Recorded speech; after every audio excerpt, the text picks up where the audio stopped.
মধ্যপ্রাচ্যে যখন যুদ্ধের মেঘ ঘনীভূত ঠিক তখনই মার্কিন প্রেসিডেন্ট ডোনাল্ড ট্রাম্পের শারীরিক অবস্থা নিয়ে শুরু হয়েছে বিশ্বজুড়ে তোলপাড়।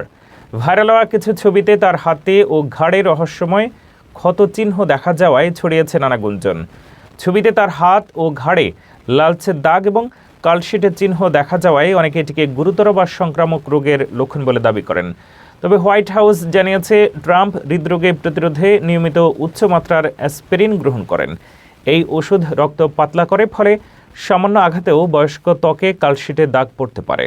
অতিরিক্ত হাত মেলানো বা হালকা ঘষাতেও এমন চিহ্ন তৈরি হওয়া অস্বাভাবিক নয়। ঘাড়ের লালচে রেশ নিয়ে শিঙ্গেলসের জল্পনা উঠলেও তার ব্যক্তিগত চিকিৎসক জানিয়েছেন এটি একটি প্রতিরোধমূলক স্কিন ক্রিমের সাময়িক পার্শ্ব প্রতিক্রিয়া।